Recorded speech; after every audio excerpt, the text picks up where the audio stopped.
देखेंगे कि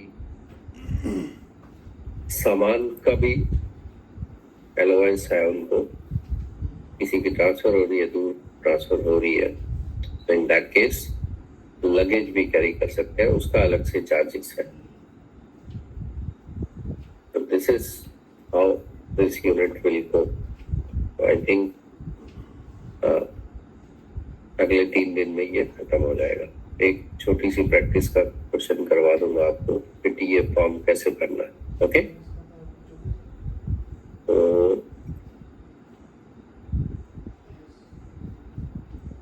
नोट्स मैंने आपके साथ शेयर किए थे,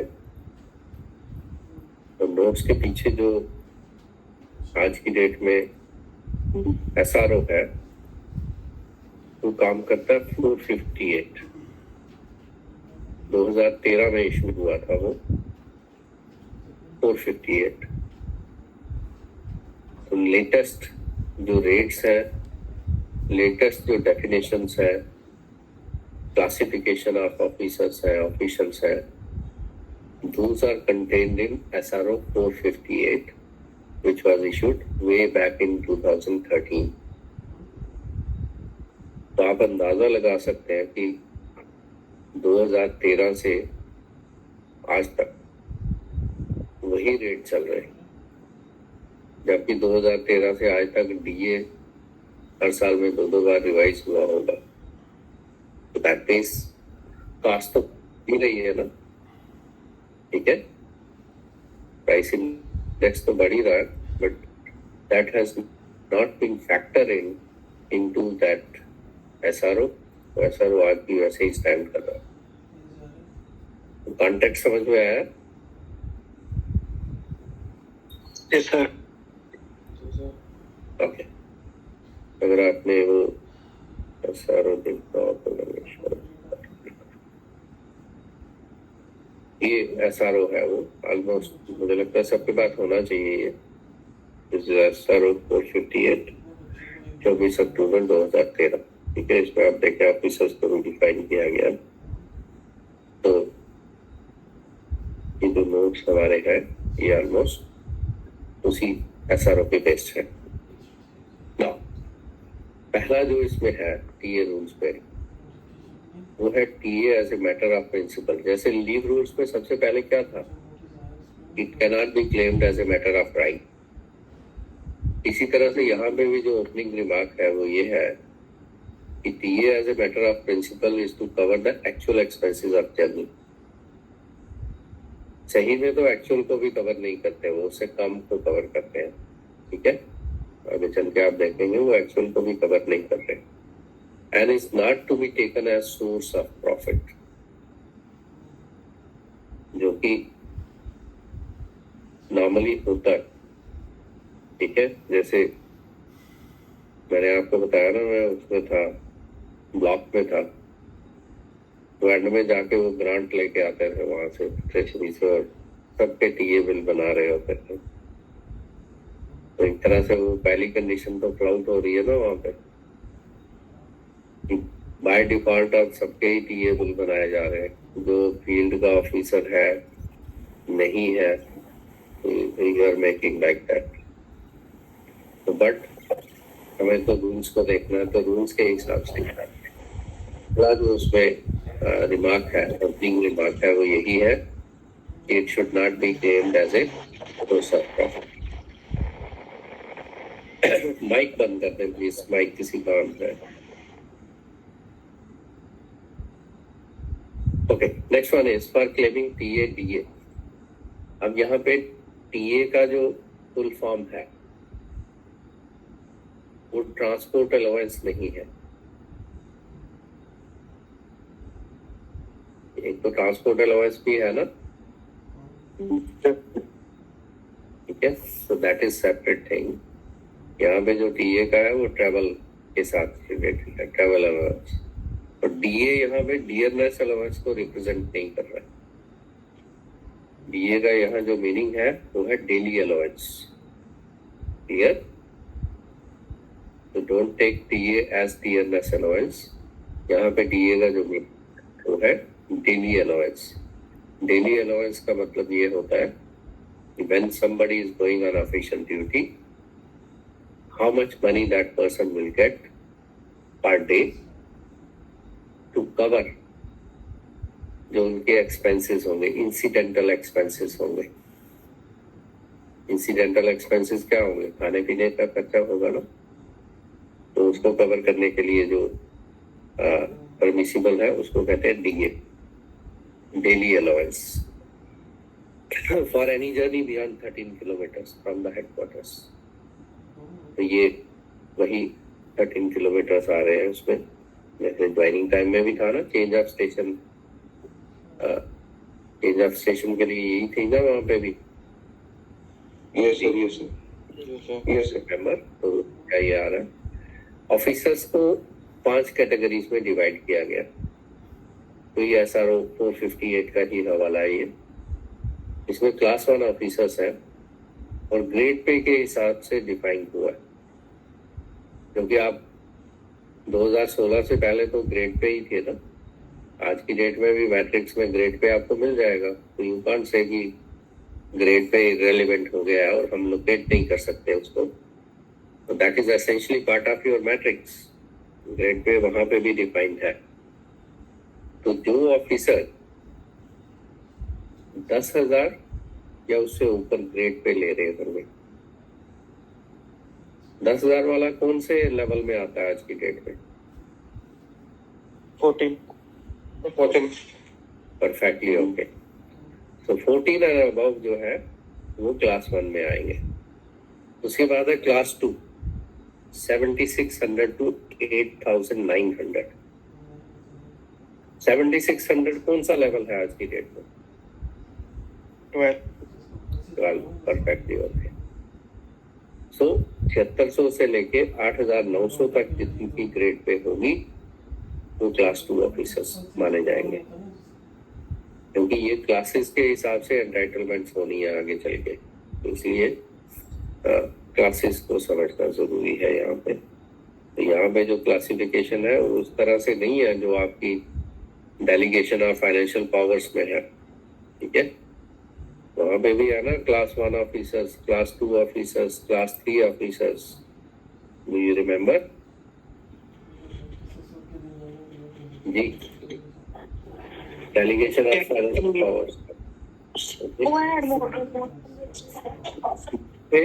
उसका मीनिंग डिफरेंट है. ठीक, यहाँ पे 5 लेवल है, वहाँ पे 3 ही थे. उसके बाद है ग्रेड पे 5,400 टू 6,600. इसलिए L11 तक कवर कर रहा है वो. तो 4 क्लास है. Then class 4 4,200 to 5,200 and class 5 is below 4,200. So these are 5 classes of officers and officials. उसके बाद है एंटाइटलमेंट. अब एंटाइटलमेंट क्लासेस के हिसाब से ही होगी ना. तो क्लासेस के हिसाब से ये रेल वाली एंटाइटलमेंट है. उसके बाद रोड में भी एंटाइटलमेंट्स जो है वो डिफाइंड है. कहाँ पे आप एसी बस से जा सकते हैं, कहाँ पे नहीं जा सकते हैं, कौन सी कैटेगरी जो है वो एसी बस को अवेल कर सकती है, कौन सी नहीं कर सकती. उसके बाद आज की डेट में ये रेलिवेंट नहीं होगा क्योंकि यूटी उनकी अलग हो गई. 50% एक्स्ट्रा उन जगहों के लिए था जो कि रोड से कनेक्टेड नहीं है, रेल से कनेक्टेड नहीं है. तो उसमें एक्स्ट्रा था 5 रुपीज पर किलोमीटर. देन इसमें कार और मोटरसाइकिल का भी है. तो मोटरसाइकिल के केस में 5 रुपए है पर किलोमीटर और उस केस में 10 रुपए है कार को. लेकिन वहां पे भी सीलिंग है. मैक्सिमम क्या मिलेगा आपको कि जो रेल या रोड ट्रांसपोर्ट से जितना मिलता है उससे ज्यादा नहीं मिलेगा. As per entitlement sir. हाँ, as per of course. So this is there, आप अवेल कर सकते हैं इसको, लेकिन सीलिंग उस तरह से डिफाइन करनी पड़ेगी. Is out of proportion. जैसे रोड ट्रांसपोर्ट अवेलेबल है और आप कार से जाते हैं, तो रोड ट्रांसपोर्ट का जो एंटाइटलमेंट होगा आपका वो इसके लिए बेंचमार्क बनेगा। फिर तो जो आप क्लेम करेंगे हो सकता है सारा आपको ना मिले, 10 रुपए के हिसाब से आपका हायर साइड पे आ रहा हो, ठीक है। अगर उसके विद इन आ रहा है तो you can get it. Sir personal car कौन से लेवल का ऑफिसर यूज कर सकता है? तो पर्सनल कार तो आप यूज कर ही सकते हैं, उसमें ऑप्शन है आपके पास। अगर आपके पास ऑफिशियल कार नहीं है, पहली बात तो ये है कि अगर आपके पास ऑफिशियल कार नहीं है, naturally you have a choice to use your own car, but उसमें वही फिर सीलिंग आ जाती है कि आपको मैक्सिमम कितना दिया जाएगा, ठीक है। तो बेंचमार्क उसके लिए यही रहेगा कि if you go by road, if you go by train, that will be the benchmark. उससे ज्यादा फिर अलाउड नहीं होगा। तो ऐसा नहीं है कि क्लासिफिकेशन के हिसाब से कार को डिफाइन किया गया, ठीक है। ये कैटेगरी वाइज डिफाइन नहीं है। सर आपने पहले कुछ बोला है ना कि किससे ज्यादा नहीं मिलेगा? वो मैंने ये बोला कि जैसे रोड ट्रांसपोर्ट है, जी सर। जहाँ पे मैं कार यूज कर रहा हूँ वहाँ पे रोड ट्रांसपोर्ट अवेलेबल है, या रेल का ट्रेवल भी मुझे परमिसिबल है, वो भी अवेलेबल है। तो जितना मैं कार के लिए प्रेफर करूंगा, मीन्स है तो वो 10 रुपए पर किलोमीटर है, जी सर। लेकिन 10 रुपए के हिसाब से अगर वो रोड ट्रांसपोर्ट से ज्यादा बन रहा है तो फिर रोड ट्रांसपोर्ट ये बेंचमार्क हो जाएगा। Are you getting? सर ऐसे तो सारे बिल रिजेक्ट हो जाएंगे। नेचुरली वो तो होना ही चाहिए, फिर कंडीशन तो यही है। उन्होंने ऐसा डाला होता है जैसे कठुआ से जम्मू गया है, जितना डिस्टेंस होगा 10 रुपए पर किलोमीटर से आपने डाला होता है। तो आज तक सर कितने रोका भी नहीं ट्रेसी में बिल्कुल। देखिए, रोकना या नहीं रोकना वो अलग चीज है। मैं तो आपको यहाँ वही बात बताऊंगा जो रूल्स में प्रोवाइडेड है। अब रूल्स के हिसाब से नहीं होता, जैसे पहला ही मैंने आपको दे दिया कि it cannot be A source of profit, और मैंने आपको अपनी एग्जांपल दे दी कि practically it happens like that. ऐसा है ना? इसलिए जब आप क्वेश्चन का आंसर वहां पे देंगे, ठीक है, आपको मैं एक प्रैक्टिकल एग्जांपल बताता हूँ। कहीं पे इंटरव्यू था, ठीक है, अब मैं चार्टर्ड अकाउंटेंट भी हूँ, तो वहां पे चार्टर्ड अकाउंटेंट्स को बुलाया गया था। Only those were invited for the job. और हमारे एक चार्टर्ड अकाउंटेंट थे, he was in milk federation. Milk federation बंद हो गई, आपको पता होगा। मिल्क फेडरेशन बंद हो गई ना, पहले हुआ करती थी, इट वाज ए कोऑपरेटिव। तो वो वहां पे थे, वो फाइनेंस को हेड करते थे वहां पे। अब वो कहीं और इंटरव्यू देने आए, मैं भी गया था वहां पे। तो we were around about 10 people, all were qualified chartered accountants. मुझे मालूम नहीं होना था कि उनको क्या पूछा गया, क्या नहीं पूछा गया। तो somehow I was selected, और फिर मैंने मिनट्स पढ़े थे, क्योंकि सिलेक्शन कमेटी एक मिनट्स बनाती है ना। तो मिनट्स में उन्होंने लिखा था कि हमने उनको पूछा कि आपकी ऑर्गेनाइजेशन सिक हो चुकी है, आप उसको कैसे टर्न अराउंड ला सकते हैं उसका। तो कहते हैं उनका आंसर इतना पैथेटिक था, ही सेड कि वहां पे रैम्पेंट करप्शन है, वहां पे कोई सिस्टम इन प्लेस नहीं है, वहां कुछ हो ही नहीं सकता। ठीक है दीपक जी, तो वो कहते जी हो ही नहीं सकता, वहां पे इतनी ज्यादा करप्शन है, तो कुछ नहीं हो सकता। And that was the basis of rejection of that candidate. उन्होंने ये लिखा कि you are heading the finance there and this is your approach, क्या आप कुछ कर ही नहीं सकते हैं, फिर आप किस लिए वहां पे बैठे हैं। तो जब हमें आंसर लिखना है, हम ये नहीं कह सकते ना कि हम दे देते हैं, हम ये नहीं कह सकते ना। तो जो रूल्स में प्रोवाइडेड है उसको कोट करना पड़ेगा। ओके। Got it? जी सर। ठीक है, दैट्स इट। अब कई बार ऐसा भी होता है जैसे किसी को ये बाय एयर की एंटाइटलमेंट नहीं है, अब उसमें ये है कि एडमिनिस्ट्रेटिव डिपार्टमेंट का ऑर्डर होना चाहिए, तब जाके आप कर सकते हैं। लेकिन उस केस में अगर आप वेट करेंगे और इमरजेंट सिचुएशन होगी तो फिर तो कभी आप किसी को भेज ही नहीं पाएंगे ना। अगर एडमिनिस्ट्रेटिव ऑर्डर नहीं होगा तो फिर तो आपका काम रह गया फिर, और हो सकता है बड़ी इमरजेंसी हो, तो उस केस में भी हम भेज सकते हैं उनको और बाद में ऑर्डर हो जाएगा। यू कैन जस्टिफाई इट और you can talk to the administrative department कि ये इमरजेंसी है, हम इनको भेज रहे हैं, so that they are in the loop। ठीक है, लेकिन अगर आप उसको एज ए जनरल प्रिंसिपल मान लेंगे हम किसी को भी भेज देंगे और बाद में ऑर्डर हो जाएगा तो वो उस तरह से नहीं चल पाएगा ना। ठीक है, तो जब हम डिस्कशन करते हैं तो एग्जाम को भी ध्यान में रखते हैं, प्रैक्टिकल को भी ध्यान में रखते हैं। तो practically we allow it, but उसके लिए एक बेंचमार्क है कि उससे ज्यादा नहीं होना चाहिए, मैक्सिमम उतना ही दे सकते हैं। Okay, then journey by air, हमने रोड का भी डिसाइड किया ना, रोड का ऊपर हमने डिस्कस किया, एंटाइटलमेंट्स, ट्रेन का भी किया, कार का भी, साइकिल का भी किया। जी सर, सर इस जैसे मेरे सर एडी सर है वो क्लेम करते हैं टीए, तो उसके लिए स्पेशली कोई ऑर्डर होना चाहिए डायरेक्टेड ऑफिस से या हायर अथॉरिटी से, या मतलब अपने एंड पे उनकी वो खुद ही डीडीओ है? देखें, पहली बात तो ये है कि उनको ऑफिशियल व्हीकल है। नहीं सर, ऑफिशियल व्हीकल नहीं है। ठीक है, और उनका टूरिंग जॉब है। हाँ सर, हमारे नीचे वो टीएसओ होते हैं, वो फील्ड में स्टोर्स देखने पड़ते हैं कभी कभी, तो वो बन सकता है उस पे बना तो।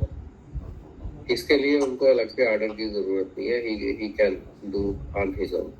ठीक है, ठीक है। क्योंकि उनके पास गवर्नमेंट व्हीकल नहीं है, टूरिंग जॉब है। हाँ, और टूरिंग वैसे भी एचओडी जा सकता है आगे बच्चे, तो उसके लिए अलग से। हाँ, अगर उनका आउटसाइड स्टेट कोई डेपुटेशन हो जाता है, ठीक है जी, या कहीं पे आउटसाइड मीन्स जैसे श्रीनगर में कोई मीटिंग है, वहां पे उनको बुलाया जाता है, हाँ तो उसके लिए तो ऑर्डर होगा। हाँ, उसके लिए वो तो सर, वो तो उस पे तो वैलिड होएगा। तो सर Otherwise, जो अपने एरिया को कवर करने के लिए वो ट्रैवल कर रहे हैं, उसके लिए he doesn't require any order from the higher authority, he can do it himself. Counter signing नहीं चाहिए होता सर बिल में कोई? सर बिल पे तो काउंटर साइन होते हैं ना हायर अथॉरिटी के। नहीं, एचओडी के केस में जब आप उनसे ही साइन करवाएंगे एंड ही इज एचओडी, तो वो काउंटर साइन इनडायरेक्टली कवर्ड है अगर वो रूटीन का ट्रैवल कर रहे हैं। सर मेरे केस में सर वो एडी है और वो एचओ है सर, हेड ऑफ ऑफिस, तो उनको जरूरत है कि काउंटर साइन के लिए डायरेक्टेड ऑफिस में? जैसे मैं कह रहा हूँ कि रूटीन का वो जो ट्रैवल करता है उसके लिए उनको जरूरत नहीं है, बट इन केस जैसे मीटिंग नोटिस आ गया, कहीं बाहर भेजा गया, तो फिर जरूरी चाहिए, फिर हायर ऑफिसर का काउंटर साइन चाहिए। ओके, ठीक है सर। तो सर एक और है कि हमारे ऑफिस में एडिशनल चार्ज भी है 2-3 ऑफिशियल, तो उनका सर ट्रैवलिंग अलाउंस बनता है? मीन्स उनके ऑफिस में वो है, मीन्स काफी डिफरेंस है। हाँ सर, एक कठुआ से हैं और एक साबा में आते हैं, तो ऐसे ही 2-3 ऑफिशियल हैं। ओके ओके, तो उनके ऑर्डर में मेंशन नहीं है, लेकिन वो ऐसे ऑर्डर में मेंशन है कि 2 दिन हमारे ऑफिस में आएंगे, तो ऐसे परमानेंट ऑफिस उनका सब्सटेंसी पे वो कठुआ से लेते हैं। तो कठुआ से फिर सांबा आते हैं ना? हाँ हाँ, तो that means it's more than 13 kilometres ना? हाँ सर। तो फिर उसमें फॉल कर जाएंगे, there is no harm in that. नहीं सर, फिर उनको ट्रैवलिंग लॉस तो, ट्रांसपोर्ट लॉस तो मिलता ही है, लेकिन टीए के लिए ट्रांसपोर्ट अलाउंस हेडक्वार्टर के लिए मिल रहा है ना? हाँ सर, ठीक है जी, ट्रांसपोर्ट अलाउंस हेडक्वार्टर के लिए मिल रहा है। हाँ ये जो है क्योंकि डिस्टेंस ज्यादा है तो दे कैन क्लेम। अच्छा अच्छा अच्छा। तो सर कौन से ऑफिस से करेंगे, टाटा वाले से या कठुआ वाले से? क्या चीज? अरे इनके ऑफिसर कहाँ से क्लेम करेंगे, कठुआ वाले ऑफिस से ही ना? नो नो नो, जिस ऑफिस में वो जा रहे हैं, ठीक है? मतलब या हाँ सर, कठुआ के हेडक्वार्टर के रिस्पेक्टिव नहीं चलेंगे ना सांबा के? एक बात ये है ना कि उनकी पे कहाँ से ड्रा हो रही है पहले वो तो सर ये कठुआ से देखो, हो रही। ठीक है? तो अगर कठुआ से उनकी पे ड्रा हो रही है तो फिर वो बिल भी वहीं से होगा फिर, जी ठीक है? ठीक है सर। नेचुरली पे कहीं से ड्रा हो और टीए बिल कहीं से ड्रा हो, वो तो पॉसिबल वो नहीं होगा सर, वो कैसे होगा? That's it. ठीक है ओके, तो रोड वाला हमने डिस्कस किया, ट्रेन वाला हमने डिस्कस किया, कार वाला हमने डिस्कस किया, मोटरसाइकिल वाला हमने डिस्कस किया। Now comes by air. तो बाय एयर हेलो जैसे मैं आपको सर मेरा एक जी। क्वेश्चन है जी सर। मेरी ड्यूटी लगाई थी असेसमेंट के लिए, जो गवर्नमेंट बिल्डिंग डैमेज हुई है रेन की वजह से, तो मेरी 3 दिन के लिए ड्यूटी लगी थी वहां पर। तो सर तो मुझे टीए मिलेगा उसके लिए? आपके अपने एरिया में था या दूर था? 5 से 6 किलोमीटर था हमारे ऑफिस से। 5-6 किलोमीटर के लिए नहीं मिलेगा फिर। बट हमारे डिटेल वगैरह निकाल लो टीए। तो आपको फेवर कर सकते हैं, बट अदरवाइज मैं कह रहा हूँ कि अगर 5-6 किलोमीटर के अंदर ही है तो you are getting transport allowance. Sir उसके लिए बाद में रिकवरी तो नहीं बढ़ेगी मेरे को? नो नो नो, अगर आपका एचओडी सेटिस्फाइड है तो रिकवरी पड़ने वाली कोई बात नहीं है, ठीक है? If he is satisfied then definitely, but otherwise क्योंकि 5-6 किलोमीटर का ही है तो उसमें उतना बनता नहीं है उस हिसाब से। मीन्स आप आपके हेडक्वार्टर से बाहर नहीं जा रहे हो आप, but still if he is convinced and he can justify it कि ये स्पेशलाइज एक जॉब है आपका, नॉर्मल से हटके जॉब है, इसमें एक्स्ट्रा एफर्ट आपको डालनी पड़ी, तो there are ways to justify that. Okay okay sir. Sir मिलेगा क्या क्या वैसे इसमें? क्या चीज? मुझे मिलेगा क्या क्या, कितना टीए मिलेगा इसमें? उसमें आपको ट्रैवल का तो कुछ मिलना नहीं है उस तरह से। Have you travel? जी सर। तो 3 दिन ट्रेवल किया, 5 से 6 तो 15 किलोमीटर तो बन गए वो। 15। हाँ तो फिर आप जैसे बाइक पे गए तो बाइक का क्लेम कर सकते हैं। Okay sir, okay sir, thank you. Otherwise उसकी कनेक्टिविटी तो होगी उससे, रोड ट्रांसपोर्ट से, है ना? बिल्कुल सर। और अगर आप बाइक पे गए तो बाइक का क्लेम कर सकते हैं, ठीक है? Okay sir, thank you sir. Sir एक चीज थी सर, ये पीएफएमएस का ऑडिट होता है सर, पीएफएमएस जो पीएफएमएस में क्लेम करते हैं। ऑडिट तो हर चीज का होता ही है, बट ये है कि वो उसमें जस्टिफाइड है चीजें, ठीक है? once you get it, वो एक तरह से ऑडिटेड ही है वो चीज। अच्छा सर। बाकी कोई भी चीज ऐसी नहीं है कि वो अबव ऑडिट हो। ऑडिट होने पे आए तो किसी सर जैसे बाकी वालों का ऑडिट होता है हर 3-4 साल में, तो ये बोलते थे जो दफ्तर में लगे हुए, बोले पीएफएमएस का जो हम डॉक्यूमेंट भेजते हैं, ऑडिट ही हो जाता है ऊपर जाके, तभी हम आपको पेमेंट करते हैं। जो पीएफएमएस में डालते हैं ना सर ये, तो ये बोल रहे हैं सर कि जो हम डॉक्यूमेंट भेजते हैं ऑडिट होके ही आपको पैसे मिलते हैं। वही मैं कह रहा हूँ कि वो प्री ऑडिटेड है, एक तरह से प्री ऑडिटेड है, but as a general rule nothing is above audit, ठीक है? बट ठीक है सर, उसमें फिल्ट्रेशन पहले से है उस तरह से। ओके, बाय एयर की हम बात कर रहे थे। बाय एयर भी जो है वो ग्रेड पे से लिंक्ड है और इसमें बहुत सारे लेवल्स हैं कि आप विद इन यूटी किस लेवल पे ट्रेवल कर सकते हैं। यूटी टू दिल्ली वो एक अलग से कैटेगरी है, और एक है कहीं पे भी कर सकते हैं।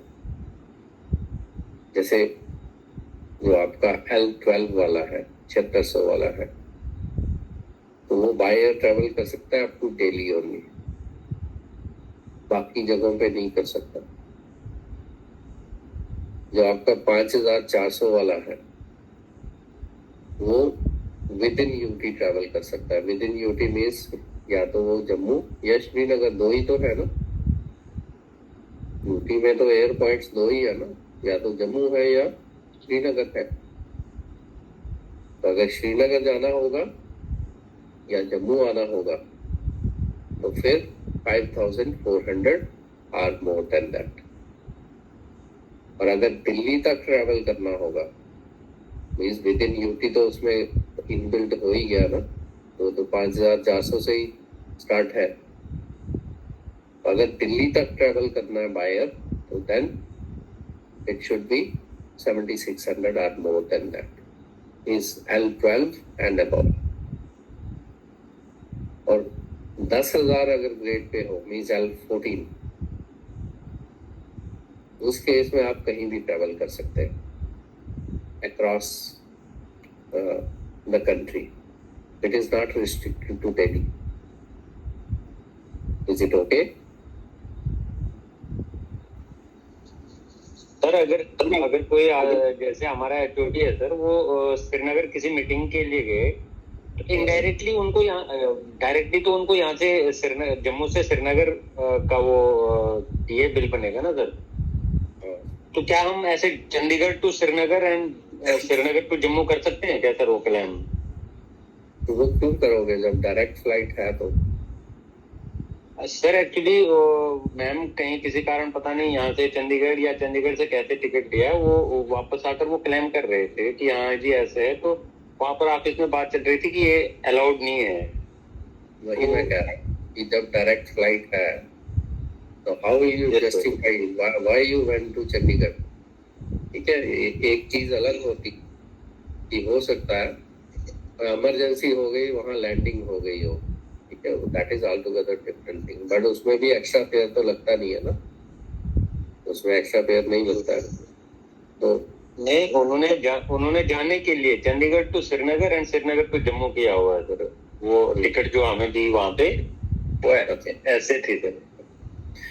देखें, जो टीए बिल बनता है ना, to be very frank, TA bill जो भी बन रहा है वो हेडक्वार्टर के रेफरेंस में बनता है। आपकी एब्सेंस कहाँ से देखी जाती है? हेडक्वार्टर से एब्सेंस हेडक्वार्टर जम्मू से सर। हाँ जी, हाँ जी। That's it. So that is not allowed. Okay okay sir, thank you. उसके बाद है chief secretary, financial commissioners, principal secretaries, DG of police, ये बिजनेस क्लास में भी ट्रैवल कर सकते हैं इंटरनेशनल फ्लाइट्स पे। दो ही होती है ना क्लासेस, एक इकोनॉमी होती है, दूसरी बिजनेस होती है। तो ये लोग बिजनेस क्लास में भी ट्रैवल कर सकते हैं on international flights. Then all the travel. जी सर, जो टीए वगैरह हम निकालेंगे, इसको क्रॉस वेरीफाई जैसे ऑडिट वाले कोई वेरीफाई करते हैं इसको, इसके लिए क्या हमें मेंटेन करना चाहिए? जैसे मूवमेंट ऑर्डर तो एक हो गया ना, जिसमें मूवमेंट पे हमने दिखा दिया कि हम जहाँ पे गए हैं बट काम के लिए, तो कुछ ही मेंटेन करना पड़ता है इसके लिए? नहीं, इसके लिए वही है, फॉर्म वगैरह तो भरे होंगे ना आपने, डॉक्यूमेंटेशन भी की होगी, ठीक है। और अगर वो फॉर्म उस पे काउंटर साइन है आपके एचओडी के, तो उसके हिसाब से तो जस्टिफिएबल है ही है। और वैसे भी जो आप टीए क्लेम करते हैं उसका पहला ऑडिट तो ट्रेजरी में ही हो जाता है। जब ट्रेजरी वाला वो बिल पास करता है तो एक तरह से वो भी तो ऑडिट ही कर रहा है ना। Yes sir. ठीक है, तो आधा ऑडिट तो वहीं पे हो जाता है, बाकी सपोर्टिंग आपने वो चीजें तो रखनी है कि जो प्रॉपर ऑर्डर है या जो भी उस पे काउंटर साइन हुआ, that will remain in the records. वो तो सर जैसे वो तो ऐसे अगर जम्मू वगैरह या कहीं आगे पीछे जाना होगा उसके लिए तो वो हो गया, मूवमेंट ऑर्डर अलग बन गया। जैसे कोई जा रहा है कोई, तो उसके लिए थोड़े ऑर्डर निकालने का कोई, तो वो तो सिर्फ मूवमेंट ऑर्डर पे वो कर देंगे, उस पे दूसरी वहीं से क्रॉस वेरीफाई हो सकता है। आप 3-4 दिन की बात कर रहे हैं? 3-4 तो मतलब किलोमीटर की बात कर रहा हूँ। या उसके लिए तो मूवमेंट रजिस्टर होता है ना, फिर उसके लिए यहाँ पे पैसे आते हैं हमारे ऑफिस में पैसे आते हैं कि ये निकालते ही नहीं है ये। हम्म, फिर वो उनको बोला मैं निकाला करो, ठीक रहता है। Okay okay. ओके उसमें यही है, मूवमेंट रजिस्टर जो है वो मेंटेन कर सकते हैं आप, ठीक है। Okay sir. Sir deputation order की कॉपीज अगर फाइल में मेंटेन करें तो वो ठीक है ना? डेपुटेशन ऑर्डर्स की कॉपीज अगर फाइल में मेंटेन करके रखें तो ऑडिट के टाइम वही वेरीफाई होगी? नेचुरली, पर ये कह रहे हैं जो छोटा मोटा नॉर्मल है आगे पीछे जाते हैं उसके लिए कह रहे हैं, बाकी तो ऑर्डर्स Okay. होंगे। बट अगर रूटीन में आप ट्रेवल कर रहे हैं उस तरह से, ये जैसे वो उनके एचओडी जो है, तो उसके लिए वो ऑर्डर वाली फाइल तो होगी नहीं ना, हाँ जी। ठीक है। वो डिपेंड करता है कि किसके लिए ऑर्डर हो रहा है, किसके लिए नहीं हो रहा है। Then all the traveling allowance claims for journeys performed by air shall be supported with the boarding cards in addition to air tickets. अब ये जो बोर्डिंग कार्ड का प्रोविजन रखा गया, ये चेक्स एंड बैलेंसेस के लिए रखा गया, क्योंकि बहुत बार ऐसा होता था कि एयर टिकट करवा ली किसी ने, क्लेम कर लिया और उसके बाद गए नहीं, रिफंड ले लिया उसका। तो when you are doing the ticket you will claim it, and after that you will get the refund, you will not disclose it. तो इसलिए ट्रैवल का जो कंक्लूसिव एविडेंस है एयर ट्रैवल का, दैट इज बोर्डिंग पास या boarding card. क्योंकि boarding card जो होगा वो फाइनली आपके ट्रैवल को ऑथेंटिकेट करेगा ना। Mere air ticket will not conclude that you have travelled, but it has to be coupled with boarding card, वो कंक्लूसिव एविडेंस माना जाता है। Is it okay? अब आपका क्वेश्चन ये हो सकता है कि कोई बोर्डिंग कार्ड है ही नहीं, वो दे ही नहीं रहा, वो कह रहा है गुम हो गया, ऐसा हो सकता है ना? जी तो उस केस में फिर हमारे पास कोई चारा नहीं है, हम लोग उससे अंडरटेकिंग दे सकते हैं कि बोर्डिंग कार्ड जो है वो मेरे से मिस हो गया या गुम हो गया। ओके, अदरवाइज एयरलाइन से भी वेरीफाई किया जा सकता है। Then a government servant on cancellation of flight cancel हो जाती है, he can hire a seat in taxi and travel if the fare does not exceed the cost of air travel. Flight cancel होगी, taxi वगैरह से travel कर सकते हैं, लेकिन उसमें बेंचमार्क क्या होगा, जो एयर ट्रैवल का खर्चा था उससे ज्यादा नहीं होना चाहिए। However in case of urgency, जैसे मैंने आपको बोला एक्सेप्शन, पब्लिक इंटरेस्ट में अर्जेंसी है, वो एंटाइटल है नहीं एयर के लिए, तो फिर लोअर ऑफिसर को भी आप एंटाइटलमेंट दे सकते हैं, लेकिन उस केस में एडमिनिस्ट्रेटिव डिपार्टमेंट का कोई सैंक्शन चाहिए होगा। तो that sanction may be prior, sometimes it may be post facto as well. जी समझ में आ रहा है? जी सर। ठीक है, इतना ही रखें आज, फिर आगे टॉपिक चेंज हो रहा है फिर डेली अलाउंस या। ठीक है सर, अच्छा है। जी सर, ठीक है। सर सर्विस बुक के रिलेटेड एक क्वेश्चन पूछना था जी। सर। वेकेशन डिपार्टमेंट में जैसे हमारी प्रिंसिपल मैम है, तो वो लीव अकाउंट उन्होंने कहा था कि लिखने के लिए, तो उन्होंने जो वेकेशन मतलब जो ड्यूटीज लगाई हुई है ना अर्न लीव अर्न करने के लिए, उसमें जो ऑर्डर लगाया हुआ है ना वो बाद का है, और जो उन्होंने ड्यूटी दी हुई है वो पहले की है। मतलब जून और जुलाई में उन्होंने ड्यूटी दी हुई है, और ऑर्डर डेट जो लगाया हुआ है साथ में, वो कई बार मतलब उस मंथ के लास्ट में, नवंबर में, दिसंबर में, कई बार जनवरी भी है। तो ये प्रॉब्लमेटिक तो नहीं हो सकता? क्योंकि जनवरी ऐसा मोस्ट ऑफ द टाइम तो ऑर्डर पहले निकलता है ना, या हम एंट्री भी पहले करते हैं रजिस्टर में कि ये ड्यूटी करेंगे समर वेकेशन में या एडमिशन सेक्शन में, तो वो प्रॉब्लम नहीं क्रिएट करेगा? नो, अगर तो एक्सेप्शनली वैसा है तो कोई बात नहीं है, बट अगर ऐसा हो रहा है तो उसमें प्रिज्यूम कोई कर सकता है कि ये आपने बहुत पहले का है, मतलब 2001 को जितनी भी उनकी है ना, उनकी मतलब मैक्सिमम एंट्रीज वैसी ही हुई है। ये ऑर्डर बाद में हुआ? हाँ, मतलब लिखा बाद में हुआ है। अब उनको वेरीफाई भी नहीं कर सकते क्योंकि वो तो बहुत ज्यादा पिछली पुरानी 2001-2 की भी है। ओके, तो वो उसमें सर्विस बुक में एंटर्ड है? हाँ सर, एंटर्ड है, लेकिन वो ये ऑर्डर नंबर बहुत लेट का लगा हुआ है। कोई बात नहीं, वो आप पे नहीं आएगा, ठीक है? तो पुरानी एंट्रीज है, उस समय के लोगों को देखना था। आप जो लीव अकाउंट बनाएंगे उसके लिए आप सर्विस बुक को काउंट कर रहे हैं, और सर्विस बुक में जो एंट्रीज है वो आपके लिए फाइनल है, ठीक है? You can't question the entries on service book because somebody responsible they have already passed that entry. Sir एक क्वेश्चन है मेरा जी सर, जो 10 रुपीज पर किलोमीटर का है ना सर, तो एक बिल आया था ऑफिस में, तो मैंने उनको कहा कि ये पब्लिक ट्रांसपोर्ट के हिसाब से जो अमाउंट बन रहा है उससे ज्यादा है। तो वो आगे से बोल रहे हैं कि हमारा एजी ऑडिट हुआ है, तो उन्होंने कोई ये मतलब पैराज भी नहीं लगाया, कुछ भी नहीं किया, तो ये ऐसे चलता आ रहा है।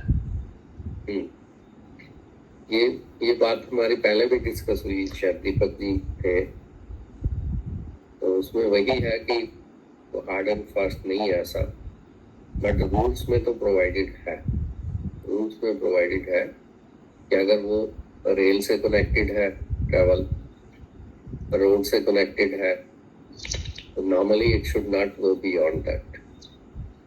सर रोड से तो कनेक्टेड है, जैसे 25 किलोमीटर है, पब्लिक ट्रांसपोर्ट के हिसाब से 100 रुपए वहाँ का किराया है, तो वो क्लेम कर रहे थे 250 रुपए वन साइड का। तो किलोमीटर से मल्टीप्लाई कर रहे होंगे ना उसको 10। हाँ सर।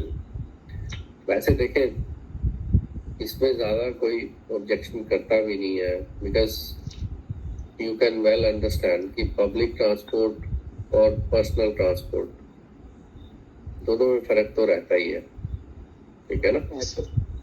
उस तरह से अगर सोचे तो फर्क तो रहता ही है। अगर पब्लिक ट्रांसपोर्ट में 100 आदमी ट्रैवल कर रहे हैं तो पर पर्सन कास्ट उसकी कम हो जाएगी, लेकिन वही कार में आप चल रहे हैं उसकी माइलेज भी हो सकता है कम हो, ठीक है? और आप अकेले ही ट्रैवल कर रहे हैं, that will not be divided among different persons, तो उसको लेके ऑडिट वाले उतने फंसी होते नहीं है इस चीज को लेकर, ठीक है? ओके। अगर स्ट्रिक्टली रूल्स को देखा जाए तो नो डाउट रूल्स में तो रिस्ट्रिक्शन है, अगर रूल्स में रिस्ट्रिक्शन ना रखें फिर तो वैसे ही लोग खुले ही हो जाए ना, बिल्कुल ही। ओके सर एक क्वेश्चन है मेरा, जैसे वो पूछ रहे थे सर्विस बुक के रिलेटेड, जैसे सर मैटरनिटी लीव 21 फरवरी से अलॉटेड है, तो अभी तक उन्होंने कोई ऑर्डर नहीं निकाला, ना कोई इसका नंबर डेट लगा है। एक्चुअली पहले वो बोल रहे थे कि हमने सर्विस बुक सबमिट नहीं कराई है, तो अभी मैंने सर्विस बुक सबमिट करा दी है, तो अभी तक उन्होंने उसका कोई ऑर्डर नहीं निकाला है, तो उसका कोई इशू है? मैटरनिटी लीव का ऑर्डर? हाँ, उन्होंने बोला था कि पहले उन्होंने मेरे को बोला कि आप लीव दे दो तो इस पे नंबर डेट लग जाएगा, तो मैंने वगैरह दी, तो जिस दिन मैंने वहां पे मतलब मेरा लास्ट वर्किंग डे था, मैंने पूछा तो उन्होंने बोला कि अभी नहीं लग, क्योंकि आपकी सर्विस बुक नहीं है, उस पे हमने एंटर करना है, जब वो दोगे तभी होगा। अब तो मैंने सर्विस बुक भी दे दी है, बट उन्होंने अभी तक उसका कोई ऑर्डर नहीं निकाला है, ना कोई नंबर डेट लगाई है। कोई बात नहीं, वो उनकी हेडेक है, उनको करना ही पड़ेगा, ठीक है? हाँ जी, उसका कोई इशू तो नहीं ना, जैसे कि मैंने पहले ली हुई है तो ऑर्डर डेट वो बाद का लगाएंगे? कोई ऐसी बात नहीं है, क्योंकि मैटरनिटी लीव तो कोई उसको डिनाई कर ही नहीं सकता ना। हाँ जी sir. That leave is not subject to prior sanction, ठीक है? हाँ जी सर। वो हो जाएगा, you need not worry. Sir excuse me ठीक है जी, फिर एयर ट्रैवल से आज हम क्लोज करें फिर? जी सर। कल डेली अलाउंस वगैरह पे आ जाएंगे, तो I think in the next 2 days we are gonna finish this. Okay okay then, for the time भी मिलते हैं कल फिर। Goodbye, thank you. बाय। Thank you ji, thank you. अच्छा।